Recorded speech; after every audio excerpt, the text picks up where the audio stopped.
Wow, I feel like I'm in a cult or something. Hi, everyone. Welcome. This is Thank you for this, Katie. Oh, yeah, this was my idea. I thought, you know, we need a drink. We've got these incredible women, funny, fun, creative, and I'm so excited to talk to them. So let me get right to it. Let me introduce everyone. Katie Dippold is a screenwriter, actress, and comedian. Among her writing credits are hits like Parks and Rec, The Heat, and of course, she's co-writer on the upcoming Ghostbusters, which, by the way, got rave reviews in the New York Times this weekend, so mazel mazel, even though you don't read them. And next we have Jenni Konner, who's the showrunner, writer, and director, perhaps best known for a little project on HBO called Girls. She co-founded the Lenny Letter, and as well as the production company, A Casual Romance, both with Lena Dunham, and has produced the recent film Suited, and It's Me, Hillary, the Man Who Drew Eloise. So give Jenni a big round of applause. Or snaps, as Lucia Aniello just did. Lucia is a writer, director, and performer, and one half of the how do I say that? Polyloo. Thank you. Comedy and production team. She's co-executive producer of Broad City. Yas Queen. You know, something has reached sort of the national consciousness when my daughters say Yas Queen when I ask them to do things, when I ask them to make their beds. And she's working on 2 movies, Move That Your daughters Body. say yes when you ask them to make their beds? What? How do you get your daughters to say yes? Well, they don't really, but I just sort of, they say Yas Queen about other things. Anyway, she's working on 2 movies, Move That Body and a spinoff to 21 Jump Street, both with Sony Pictures. So, okay. I don't know if they mentioned to you, you all have an opportunity to ask questions, so be thinking of them. None of them will be as good as mine, but try anyway. So let's start with one at a time. Katie, let's start with you. How did you get started? What was it about sort of your childhood or your dreams for the future that made you want to be a creator and really want to get into comedy? I was a really weird kid. I ran a newspaper for just my family, and it was all like really dark, weird stories. I would often run stories about my older sister being a hooker. And then, so it all started there, and that's really where it all began. Where'd you grow up? Freehold, New Jersey. Whoa. Yeah. Oh, my God. Freehold. Is this Freehold? That's, I mean, I can't top that. I mean, the beginning of my career was really working for Judd on Undeclared, and that's where it sort of all started for me. And I still, and now again, I work with Judd, but I would say, like, I learned everything about how I run Girls, basically, on Undeclared, and everything I did in between that time, like, you know. But what made you want to go into the business to begin with, and to write and create? My parents were writers, and they tried very hard to dissuade me from doing it, and it did not work. So I bet they're not, you know. they're okay dissuading you now. Yeah. Yeah, they're fine. I honestly think I just like watched too much Daria for like too long, too much. And I don't know, I feel like I got into comedy later in life, which is not really true, but to me, I'm like, I can't believe that I wasn't doing it sooner. But honestly, I don't know if this makes sense, but I really feel like my origin in comedy is just like making things for the internet, like just making videos when I had no idea what to do, how to write things, how to shoot things. Like I didn't know how to do anything. And so, you know, I knew that I wanted to do comedy and the internet existed. And so I just kind of, I think if you like look at the first things I ever did, they were really, really, really, really bad. And they're on the internet, so look them up. And, you know, it just kind of like went from there. So I just kind of got into it by doing it. And did you guys have any role models? And would you say you're all funny? Do you have to be funny to work in comedy? I know that's kind of a weird question, but it just came to me, so I decided I would ask. I mean, I know some not funny people working in comedy. I wouldn't like recommend that. It seems risky. Yeah. It seems risky. I mean, I feel like I do think you have to be funny, but I think it's actually, I've been finding more and more recently that what it also takes, I think, like a very serious person to take it seriously and have to like work really, really hard to be good at it. So it's like somebody, I think, who's very funny and who is willing to work exceptionally hard, I think makes a great creator. And probably someone who appreciates other people's humor too, right? I mean, you can not only be the one like, hey, did you hear the one about, you have to enjoy other people, right? Yeah, especially with television, you're in a room with a whole It's bunch so of people. And you collaborative. have to learn how to collaborate. Did you all have any role models growing up? Was there anything that you watched that inspired you? Well, I always loved the Golden Girls, but also, when I was like 11, I saw Ellen DeGeneres do stand-up in like a small club, and it was like life-changing. I never pursued stand-up because it scared me, but I thought it was just like the most amazing thing. Like my back hurt for like a week. I just laughed so hard. I don't know, that really changed me. I like want to go back. I want to build a time machine and know the child you so badly. Like, how did you even get to Ellen DeGeneres at 11 years old? It'd be hard to find me. I was always on the beat, you know? What about you guys? Anybody when you were growing up? I mean, I was obsessed with Gilda Radner, but certainly coming up, there were very few female role models as comedy writers. That didn't, I mean, I'm a few years ahead of you guys, and that, I mean, there just weren't very many, and the ones who were working were mainly doing romantic comedies. There were so few, Meryl Marco, like just, there were women's names you heard who worked on hard comedy shows, but it was like very few and far between. And I bet there are some that were just kind of hidden. Yes. You know what I mean? Yeah, Like, exactly. someone would take credit for it. It went by Bob. 100%. It really blew my mind when I realized that Half Baked and CB4 were directed by Tamra Davis. They're like these really edgy, hard, awesome, great comedies, and it came from this like small blonde woman from like California, and I was like, she is so dope. Can I be her? And I'm trying. That's so cool. Well, we're going to talk a little bit in a moment about kind of women and Hollywood and sort of the roles and both on camera and off camera for women. But first, I just want to ask about your individual projects. Go ahead, Katie, bottoms up. Katie's had quite a week, everyone. She deserves all the wine. So when the idea for a remake of Ghostbusters came up with an all-female cast, and the folks at Sony said, who we gonna call? Get it? I worked very hard on that question.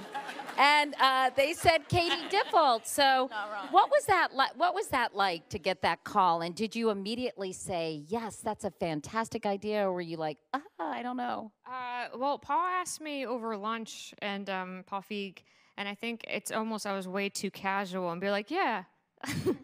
Like not thinking of all the stuff that would be ahead, and I don't know. I was very excited, but I also knew it would be very hard, and it's a very high bar, and it was going to be really tough to come close to that. So it was a real mix of emotions. It was a real 2 years of a roller coaster of different emotions. And I understand that when your agent was getting ready to make the deal, your phone was about to run out of juice, which is so typical, isn't it? Oh my God, that was actually for The Heat. It was. Oh, was that for The Which was Heat? even more stressful. It was like my first big. It was like a big thing. It was like my first movie, and I was on the phone with my agent, and he was going back and forth with the producers negotiating this deal, and he would come back to me, and he has like a real like Hollywood agent speak. He's like, they say this, and this is what we're gonna do. It's ridiculous, whatever. But then my phone died, and then I was in LA like 35 minutes away from home, and I had to drive home sweating, like speeding. You know they have these things that you put in the cigarette lighter now? I know. I didn't have it. I know. Now there's like 8 in my car, but like. How did you decide to approach, such a culturally iconic film that obviously meant a lot to a lot of people? Yeah, we'll get to that in a second. yes. But how did you decide to approach it with an all-female cast? Well, that was Paul. Like from the very beginning, he just said, I think for him doing it with all females kind of let him separate it more from the original, so it didn't feel like, oh, so this guy's going to be the Vankman, I don't know. It just made it like feel different. So then once he had that idea, then we just started talking about, we just said we're going to like nail the characters down first and then come up with a new story. And then once we did that, then we would start talking about what are the things we loved from the original that we would want to bring into this one. Is it a Stay Puft Marshmallow Woman this time? There isn't. We blew it. There isn't. Yeah. Where were you? You should have given that big guy. You should have given like the marshmallow person breasts or something. I love that. Like I've been fighting so hard for Ghostbusters can be a woman, but not Stay Puft. Like, now I'm suddenly.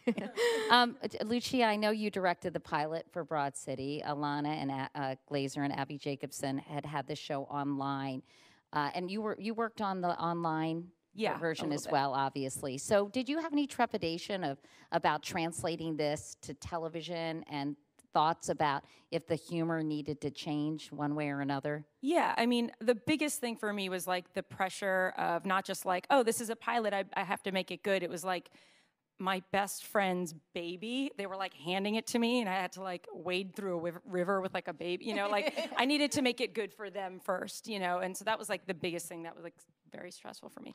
But yeah, I mean, I think we needed to, you know, the web series was very much like slice of life, like little moments, almost just like sketches kind of. And figuring out like how could we make people care about these characters more? Like what is their world? How can we make it a sitcom without feeling like a sitcom? Like a lot of like, we really talked about that stuff a lot, you know, before the pilot and just as the show has, you know, continued on even through the first season, it was like, you know, it was like sometimes it got sweaty, you know, it was like hard to figure out like what do we care about and what did we want to kind of leave behind. But I think in the end, it's like the thing that's the most important in that show is just the two of them, their chemistry and getting them together as much as possible. How much fun are they to collaborate with?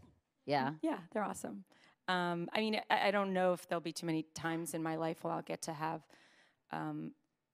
make a show with my best friends, you know? So I'm like pretty happy. Yeah. It's pretty cool, and I'm into it. and Jenni, I know that it's going to be the sixth and final season of Girls in 2017, which is... We're wrapping it up. Yeah, I mean, do you have mixed feelings about that? I have very mixed feelings. It's been a very bittersweet year. We're a little more than halfway done, and there's a lot of like, you know, actors saying like, is this the last sex scene I'm ever gonna film, or you know, the weird milestones of Girls. But it's really bittersweet. It feels like the end. We made a choice. HBO, we said we wanted to do 5. HBO said you should do 6, and knowing we were gonna do 6 allowed us. I think like people seem to really like this last season, and I think it's because we knew where we were headed. I wish we had just stopped there because now it's like everyone liked this season. Is it a lot of pressure? Yes. Yeah. But it's actually, I'm working on the finale right now, and it's what happens? Should I just tell you? This Yeah. is like a great place to break it, you guys. Workshop it right now. Yeah. Workshop it. You guys can give me notes. I underestimated how hard it would be. Are Adam and Jessa still together? I'll tell you later, Katie. When you set out to make this show, what was sort of the mission statement? Well, Lena had made this movie called Tiny Furniture that I was obsessed with, like to the point where Judd calls me the unofficial distributor of Tiny Furniture because I used to make our agents like make 1 million copies so I could give it to people long before I ever met Lena. Just because I was like, everyone needs to see this movie. And so the mission statement was sort of like Tiny Furniture, but more women and funnier. That was like basically what we said we were going to do, and that's sort of what Lena and I met, and we started working on it, and then Judd called me and was like, do you want some help? And I had, you know, been working on and off with Judd for about 1,000 years, so it made a lot of sense and turned it from like a weird niche-y thing into a thing that was like all of a sudden we were making it in like 2 months. And so our mission was sort of to do that and to, in my mind at that point, it was to protect Lena's voice. Just because she's like a rare orchid at that point. Now she can protect her own voice. She doesn't need me. But at that point, I don't even know if she needed me then, but she like didn't know when bells rang on the stage that wasn't a fire alarm. You know, so you had to learn some stuff. I think she'd say she still needs you. But Katie, we can't talk about Ghostbusters without discussing what I call the bro brouhaha, just because it's nice and alliterative on social media. and the film got a lot of attention in April for being the most disliked movie trailer in YouTube history. Time, yeah. It was a chill time. It's really fun. Despite the fact, really bugs me as I did my research to talk to you all, and I read this article, I guess it was in the Hollywood Reporter or Variety, with that headline, and they kind of bury all the great stuff about the trailer, the fact that it generated 97.3 positive reactions on Facebook overall. And what was what was that like going, does everybody know about sort of the whole craziness that happened with Ghostbusters fanatics, really weird Ghostbusters fanatics, and sort of what they put you through? Didn't one of them say they wanted you to die in a fire? Oh, yeah. There's been all sorts of creative threats and really. Not that. What was that? Yeah, that's not that creative. Yeah, I'm giving too much credit. Yeah. The child you could have come up with way better. What was it like going through that, though? My favorite one, if I may say, was this guy who was sincerely concerned. He was like, listen to me, I am not sexist, but women just can't carry that kind of funny dialogue. I was like, oh, thank you. We hear you. Okay. No, it was a bummer. It was, I knew, again, like I said, I knew it was going to be hard. I didn't anticipate that and so far in advance, Yeah, it was really weird. I guess the thing I get people being bummed that it's not a sequel. I get people being, cautious because it's something that's so sacred to so many people. I really do get that. But I don't get people wanting it to fail so badly. Like why do you want it to be bad? What does that do?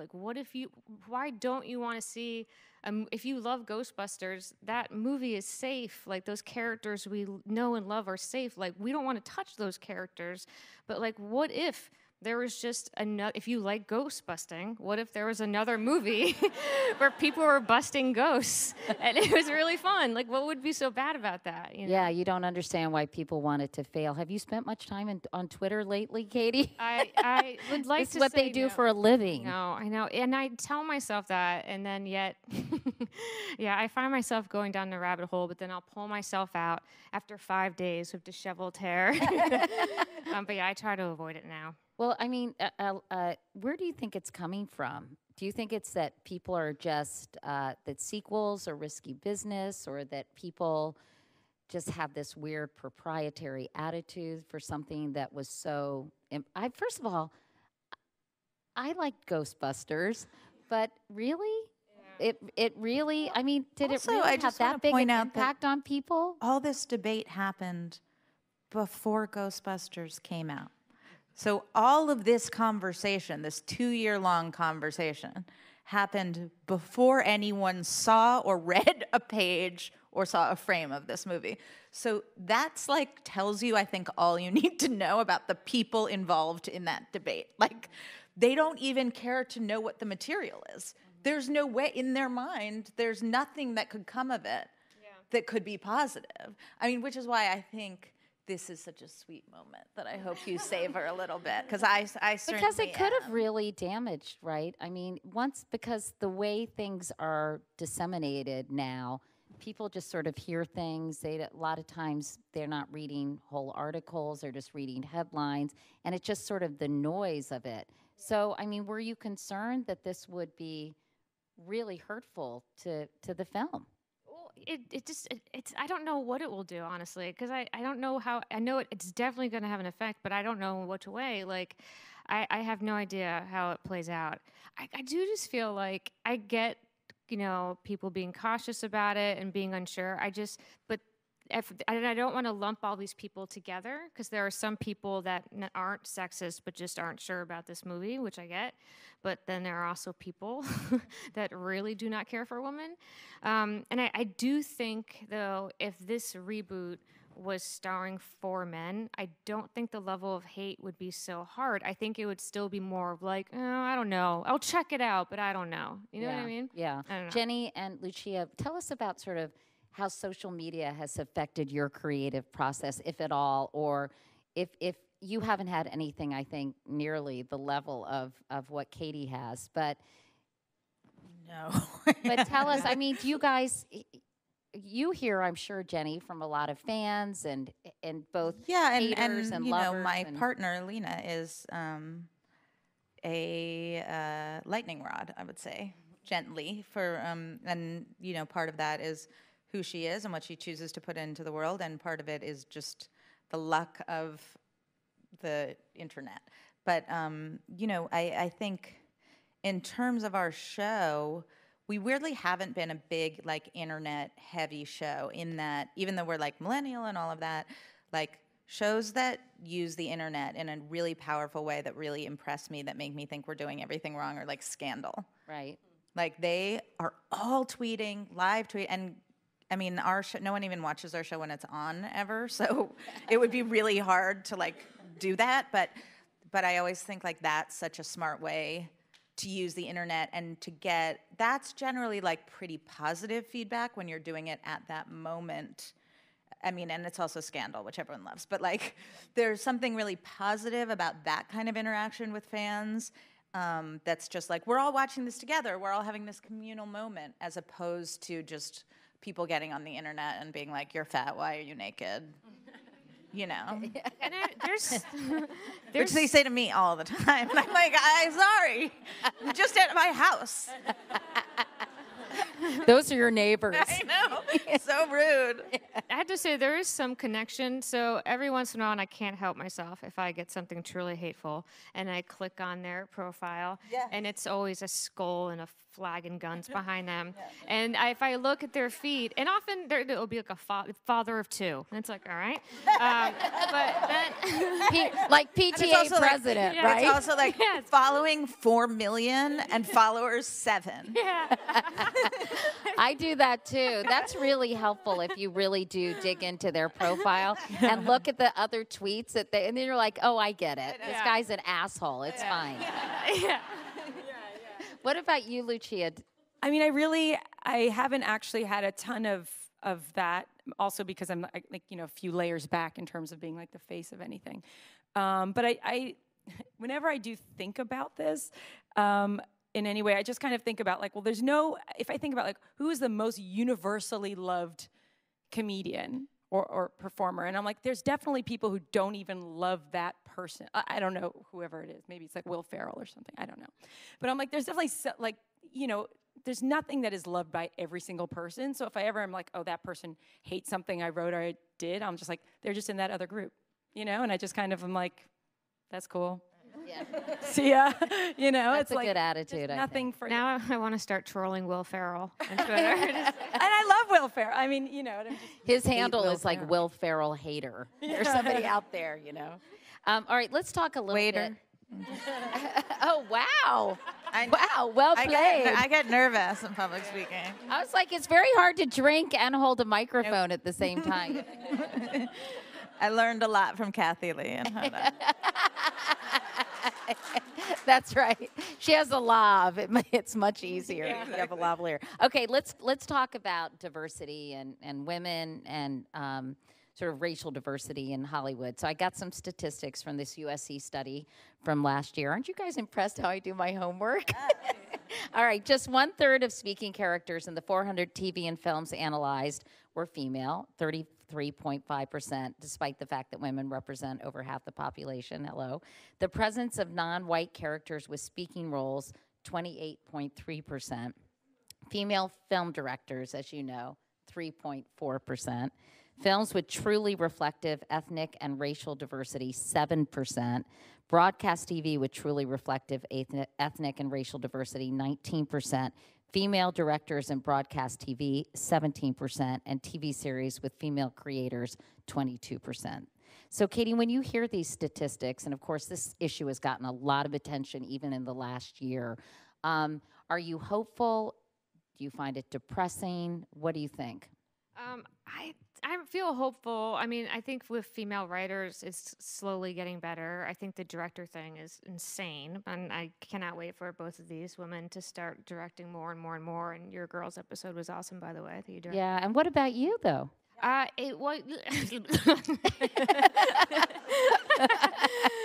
I would like to at some point. Yeah, I would definitely want to do that. Yeah. Next movie. What about you guys? I mean, when you hear these statistics again and again and again, and you know, I think much worse than people even anticipated when they became public and before this study was done and before it got, you know, featured in the New York Times. What did you think, and are you hopeful, and are things changing, I guess? I don't have any experience in terms of like before, this is what it's like, and I'm feeling better now because I feel like, you know, relatively new to the industry. But I actually went to a makers conference maybe a year or two ago, and because Amanda, my friend, works here.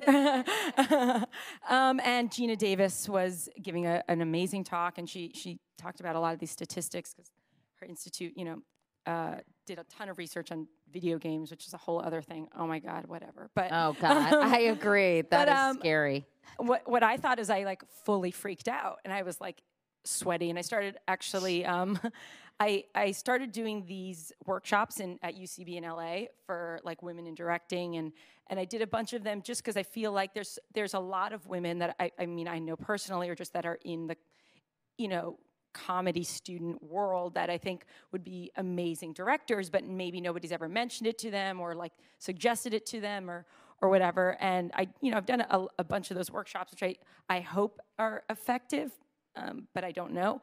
But the thing that I've been trying to do more recently, which is basically just like try to take women that are like I know are very funny, that are maybe writers or performers or whatever, but that I do think have like the constitution to be good directors, and really try to just mentor them individually, because at the end of the day, I feel like I'm just like one chain in this fence, you know, and you know, Amy Poehler and Abby and Alana really helped me get my start. So I feel like it's really just, instead of getting just like frustrated or upset about it, it's just like I try to be as proactive as possible. And I feel like it's really important for people, whether they're in positions of power or not in positions of power, just to do whatever they can to inspire, support, mentor other women. And I feel like it's that kind of individualized attention that I hope actually moves the ball forward. I think you can't go through a week like we've just witnessed without thinking about racial diversity as well, because I think we all have a very even more heightened sense of the importance of providing opportunities for everyone. And Jenni, I'm curious because I know that Girls underwent some criticism for its lack of diversity. Like, you know, White Girl Problems was kind of tailor-made for girls in some ways, the expression. And I'm just curious about how you all kind of dealt with that criticism, and if you feel as if you were writing Girls today, do you think the characters, oh, look, you have more wine. Let's get her drunk. This is great. Thanks, everybody. I love it here. I mean, I was wondering, do you think that the four main characters, do you think you might have changed? Not in a million years. We would not do the same thing today. No? No, not in a million years. We would. Tell me about that. I mean, I just, you know, just even in the conception of every,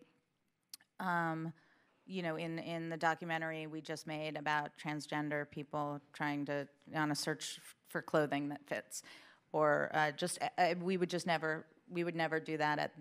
It's just like a different time in the world. And one thing I've realized over the course of my work is that you can write in a description of casting, or even when you're looking for directors or anything, and you can say, we're open to everyone.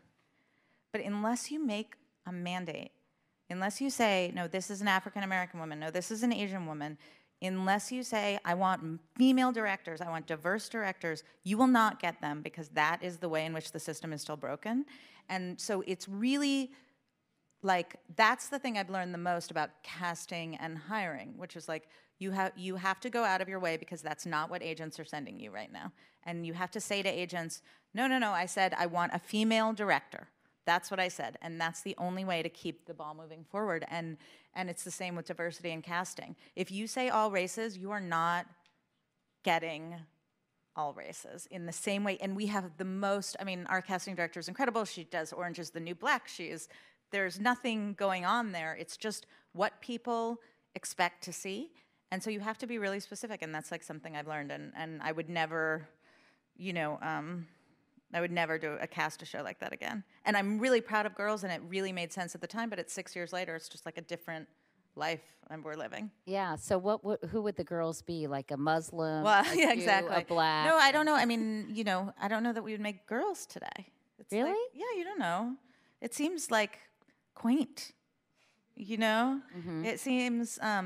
I mean, I'm so proud of girls. Like nothing against girls. It's just a different world we live in, and when like people are online saying all lives matter, and they're like, you're like, you are the stupidest person in the world. Like, oh well, I can actually have an impact in a different way. I don't know. It just we just learned a lot, and that was from the thoughtful criticism, not the morons on the internet. You know. Yeah.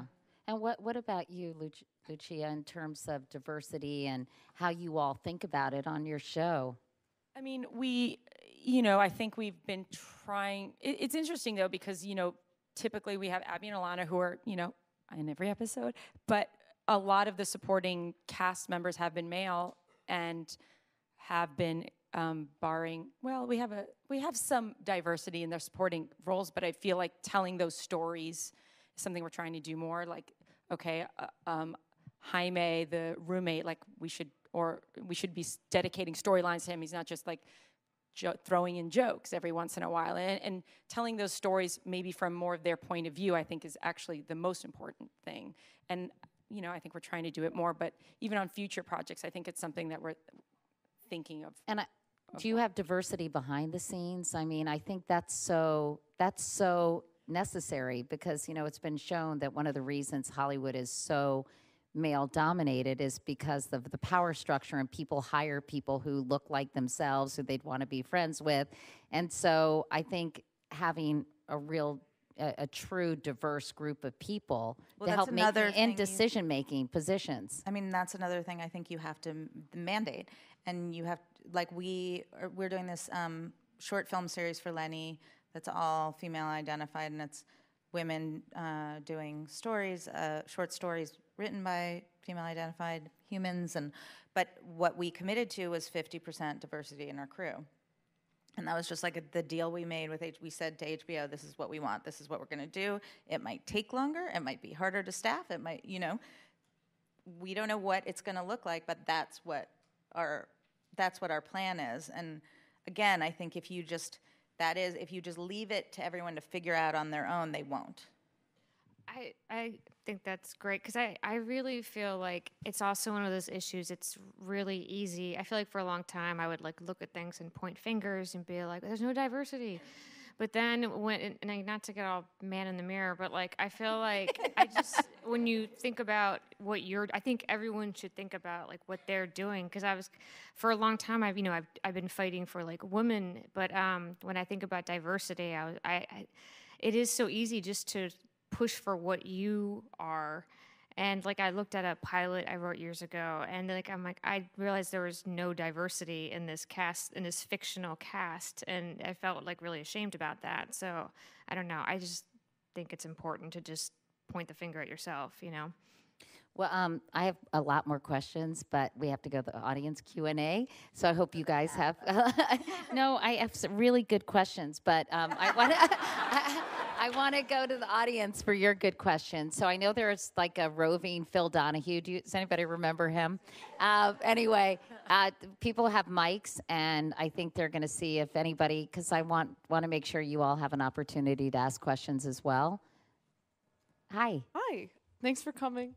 I wanted to ask what you guys thought college-age kids, such as myself, could do right now if they wanted to go into comedy. Like, what could people my age be working on now if they want to get into that? I would say for me, like I started off in this like college theater group that would do sketches, and then I also joined an improv group. So if you can find, like I found a bunch of weirdos that changed my life. So like if you can find any theater groups or improv groups, and if there aren't any, start one. Like that was the biggest start for me. And then I also interned at Late Night with Conan O'Brien. So if you can get an internship at a show like that you would want to work at. And then I found an improv theater, the Upright Citizens Brigade, and I would just temp during the day and do shows at night. Those are the things that helped me the most. Humor magazines, I imagine, right? I mean, Yeah. they're also, you can do a lot of humor writing. If you go to Harvard, you can work for the Lampoon. If you go to UVA, you're screwed. I mean, there's nothing like the Lampoon. But aren't there a lot of sort of humor publications too? And I think you can, sorry, go ahead. No, I was just going to actually point you out and say, Thank you. sorry. But it's true, like, you can just make work. And it can be shitty and you can be okay with that. Like she is.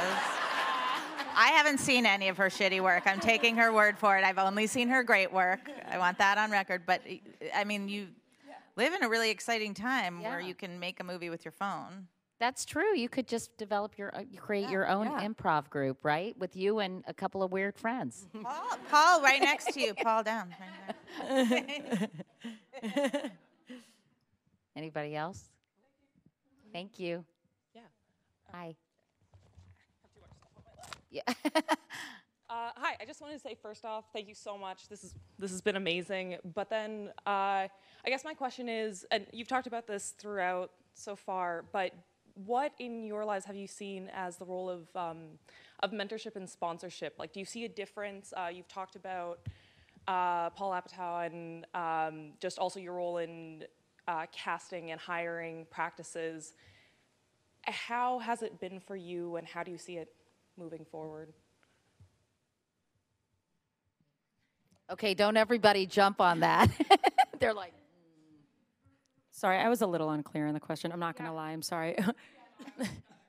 Oh, no, it's okay. I Safe think the space. question is, has mentorship changed? Have you witnessed sort of a new attitude of helping young people, right? Or Do you find that there's a difference between mentorship and sponsorship where, I don't know, the way that I think about it is that when you mentor someone, you're teaching them the ropes, whereas sponsorship, that's someone who will help elevate you. It's like they're not necessarily there with you on the ground, but when they have a project, you're the first person. Sorry. Yeah. that's all right. You were very good at projecting. They're the first person. You're the first person that they call. Like, does that make sense? Yeah, I think so. I get it. I mean, Well, do you guys mentor or sponsor anyone? I feel like I have been sponsored by people and I've been given opportunities because they've thought of me for things.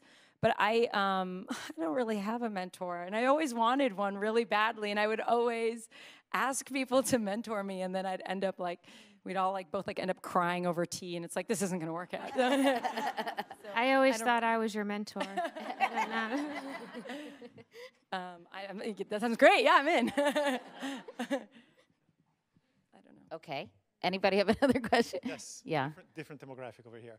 Hi, my name is Paolo. Thank you for being here. I have a question that has to do with the business of diversity. So we talked about why it's great to have diversity, but actually my partner Ellen and I cover on Forbes stories about diversity. And in some industries, you hear a very strong argument about return on investment, why it's actually valuable to have more diversity, more women. And I'm curious, let's say with Ghostbusters, is that something that comes into the equation? Can you argue, hey, by having more women or all women on the cast in this case, we're actually going to cater to a broader audience? Is there a financial argument for having more diversity in the movie industry that you can talk about? I mean, all studios talk about is that, like, the finance and what's going to make money or not. So it's just like as simple as like if if people want like tentpole movies starring women, then they need to go to the theaters and see it. But the studios will make whatever makes money. It's honestly as simple as that. I mean, I wish there was more creative risk and stuff like that, but when it comes to those big budget stuff, they just need the people to go to the theaters. Do you think we're getting to a point where it's not, women's fare has now started to translate and not just be that niche? In other words, like it's not a rom-com that like a guy wouldn't be caught dead going to, right? Or chick lit. Do you feel like that movies like a female version of Ghostbusters or Bridesmaids or a show like Girls or Broad City, that they're not just appealing to a female audience? That's Paul Feig's, one of his biggest pet peeves is when people call Bridesmaids a chick flick. Because that is like a straight, like, that is a hard comedy that is hilarious to everyone. I mean, there happens to be a wedding, but it is like, that is And a how did comedy. it do with an audience in general? Was it mostly a female audience that went No, to it was that movie, or everyone was in the world. everyone? Yeah, And it was word of mouth too. Like it just spread. Everyone kept talking about how hilarious it was, and people would then go into the theaters. So do you think we're kind of in a post chick flick era? That's very Not hard to yet. say, Not especially according- after a glass of Yeah. wine. Not according to my Twitter mentions. Just not. Yeah. What do you think? I don't think that. I mean, I think, you know, every man, I should say every like straight man who approaches me who likes girls says, I know I'm not the demographic. Every single one. And I'm like, well, actually, like, do you want to see some charts? Because you are the demographic. But like,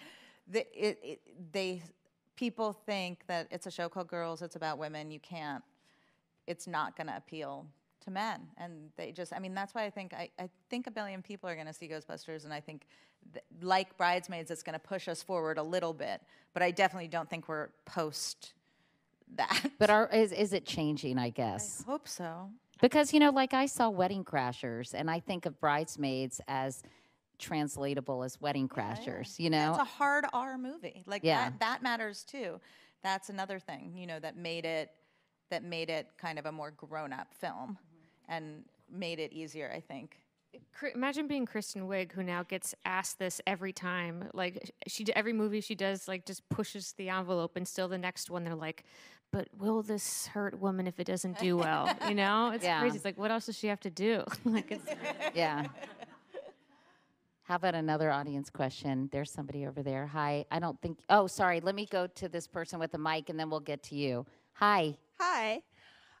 So a few weeks ago, New York Magazine came out with like kind of this article about how comedies today look a little bit different than kind of the traditional like sitcom of like I don't know of back then, I guess. And they talked about comedies in theory and how comedies aren't really kind of like this is a joke, here's the plot, but it's much more character driven and much more kind of looks like a drama, but within like a 23-minute time frame. And I was wondering if you agree, and if so, like how do you think this affects the roles that are available for women in terms of how they're written, in terms of how they're marketed, and things like that? I don't know how they're supposed to be marketed or any of that, but I have to say that like that is exciting to me because I always like watching things that feel more grounded, that are about characters that are relatable. I always prefer character-driven jokes than just like kind of punchline-y like list of jokes kind of thing. So, I mean, it sounds great to me. I don't know, but just because that means it's really about people that you relate to, and but I'm not sure. Is that a recent trend? I mean, I think that's true. I mean, Jenny, I think, you know, I actually wonder, is Girls considered a comedy? It's sort of a dramedy comedy. I don't know. For sure consider it a comedy, but I don't know. I mean, and to the me, Emmys, it sort of has whatever, a little but, of like, everything. I'm not sure. I don't know. I mean, I think things can be a comedy without being like set up joke. Like, Laugh track. Yeah. yes, and I mean, I think like James L. Brooks makes really funny movies where you're also like sobbing till your nose runs out of snot, you know? But it's like you're still laughing pretty hard too. I mean, I don't know. I think like the thing that we're also all like forgetting to talk about a little bit, that's not really what this panel is about, but the TV landscape is so crazy now. Like there are so many shows on the air. There are so many networks that it makes room for a lot more than there used to be. And so there can be a lot of character-driven shows. I mean, we'll see like if it's a bubble and if it can last, like how much we can tolerate. But for right now, how much we can actually consume, yeah. right? I mean, I can consume a lot. I just don't know how. I don't know who's with me. Yeah. We have time for one more question. Hi, thank you all for coming. I know each and every one of you had to overcome an obstacle to get to where you are today. And I was wondering if you had any words of wisdom or if you had any model that kept you going. I'd like to share. Can I ask, are you pursuing writing, or are you something that you're pursuing career-wise? pursuing reporting, hopefully. Oh. I think that's a question for Katie. I don't know. I just always, for me, I was always a very lazy person. But then writing, particularly comedy writing, was the first thing I was not lazy about. And so I just feel like if you find that thing, like that you love, and you just stick to it, and you just keep working at it, I don't know. Like I was a temp for a really long time. So to the point that I'm like, well, if writing doesn't work out, I guess I'm just a temp forever because there's no backup plan whatsoever. I don't know. So I'm just a big believer that if you keep at it and pursue it, and like the fact that you asked this question, and if you want it that much, I just believe that you will do it. Thank you. I think if I could give a little advice. First of all, yeah, why am I talking? Why am I talking? No. You know, I think what the other Katie just said is totally true. You have to keep working hard, because I totally agree with Malcolm Gladwell, about the 10,000 hours to become proficient and really good at something. It just takes a lot of practice. And so, and I would also say something that probably will sound counterintuitive to many of you, but I think you do have to suck up to people. I am so sorry to say that, because I'm not a very political person, and it's kind of goes against everything I stand for. And I do think when you get into an organization that sometimes you do have to play the game a little bit. And as much as it pains me to say that, I think that that's ultimately a very smart thing to do. I don't want to end on that because that's just too depressing. Good night, everyone. But I say work hard and, don't be above necessarily playing the game a little bit and with people, because it really ultimately means you're smarter than they are. Is that a very cynical, upsetting thing to tell you young people? I just want to say, people, in terms of people, like this is just like a bit of sort of pragmatic advice for people pursuing writing careers.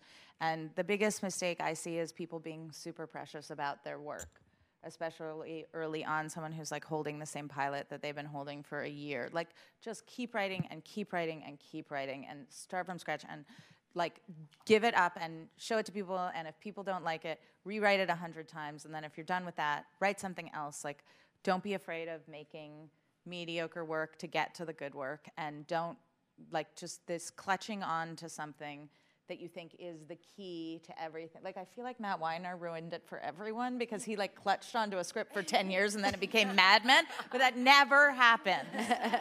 So, like, don't take him as a model. You can keep it in a drawer somewhere, right? And maybe Sure. resurrect it.